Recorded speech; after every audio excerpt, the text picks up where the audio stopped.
এই কনকনে শীতে মটরশুঁটির লুচি হবে না, সেটা কি হয়? আর এই শীতের সবজি হচ্ছে মটরশুঁটিটা ট্রেন্ডিং সবজি, ছোট বড় সবার পছন্দ। আর এই সবজিটা খাওয়া যায় অনেক কিছুর সাথে, দেখতেও কিন্তু ইউনিক।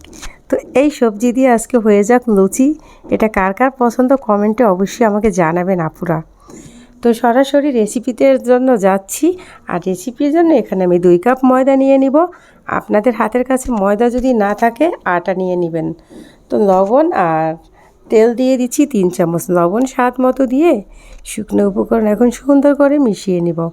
আর এ পর্যায়ে কিন্তু একটু সুন্দর করে মিশাতে হবে। এতে করে হবে কি, লুচিটা খুব খাস্তা এবং ফুলে টইটুম্বুর হয়ে যাবে। তো দেখেন একদম আমার শুকনো উপকরণ মিশিয়ে নেওয়া শেষ। তারপরে আমি এখন দিয়ে দিব একদম নর্মাল পানি, ঠান্ডা পানি দিয়ে একটা ডো বানিয়ে নিব। আর ডোটা কিন্তু একদম হার্ডও বানাবো না আর একদম নরমও না, মিডিয়াম যেটাকে বলে এই সাইজের একটা ডো আমার বানিয়ে নেওয়া শেষ। এখন আমি ঢেকে রেখে দিব 10 মিনিটের জন্য। তো 10 মিনিট পরে ফিরবো। আর এই 10 মিনিটের ভিতরে আমি যে ভিতরে পুরটা দিব সেই পুরটা রেডি করে নেব। তো এখানে 1 কাপ মটরশুঁটি, 2টা কাঁচামরিচ, একটা পেঁয়াজ আর 1 টুকরা আদা, এটা আমি নিয়ে নিয়েছি। আর এই মটরশুঁটিটা কিন্তু আমি হালকা ভাপ দিয়ে নিয়েছি। এখন একটা পেস্ট বানিয়ে নিলাম। তো দেখেন পেস্টটাকে একটা বাটিতে ট্রান্সফার করে নিচ্ছি। তারপরে যাব পরবর্তী স্টেপে। একটা ফ্রাই প্যান বসিয়ে দিয়ে এখানে আমি 2 চামচ তেল দিয়ে দিয়েছি। তারপরে ওই যে মটরশুঁটির যে পেস্টটা সেটা দিয়ে দিচ্ছি। আর এখানে কিন্তু আমি তেমন কোনো মশলা দিব না, জিরা গুঁড়ো আর চাট মশলা দিয়ে দিচ্ছি, লবণ স্বাদ মতো দিয়ে সুন্দর করে জাল করে নিয়ে ভিতরের পুরটাকে রেডি করে নিব।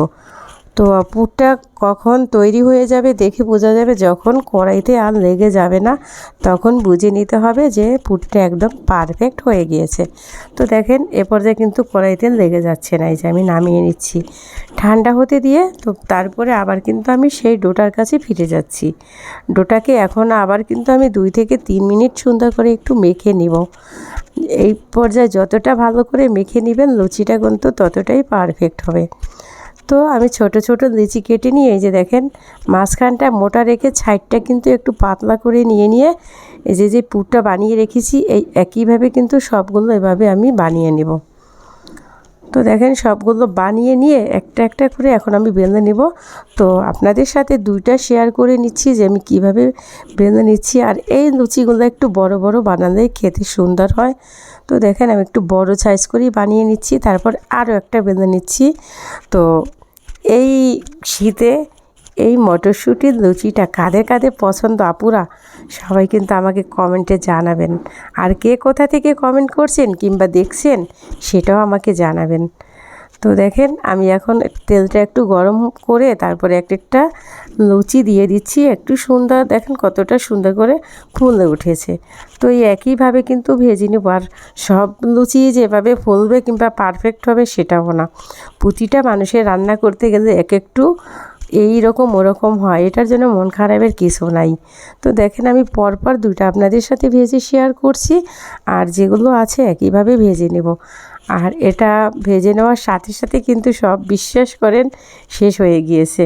এটা এতটাই টেস্টি ছিল। আর তাছাড়া এই যে শীতের সিজনে এতটা কনকনে শীতে যদি এরকম গরম গরম লুচি আর আলুর দম হয় সন্ধ্যায়, তো সন্ধ্যাটা জমে কিন্তু ক্ষীর হয়ে যায়, তাই না আপুরা? তো কে কে পছন্দ করেন এই টাইপের খাবার আমাকে একটু অবশ্যই জানাবেন। আর আমাদের ঘরের সবাই পছন্দ, A to Z সবাই খুব পছন্দ করে। আমি তো যদি আমি রুটি খাই 2টা, এটার আমি 4-5টা খেয়ে ফেলতে পারি, এতে কোনো বাধা নেই। তো দেখেন ভিতরটাও আমি একটু ছিঁড়ে দেখিয়ে দিচ্ছি কতটা পারফেক্ট ছিল। আর এই রেসিপিটা যদি পুরো ফলো করেন ঠিক এভাবেই হবে। তো এখন আলুর দমের সাথে একটু খেয়েও দেখিয়ে দিচ্ছি। আজকে এ পর্যন্ত, পরবর্তী রেসিপিতে দেখা হবে। খোদা হাফেজ।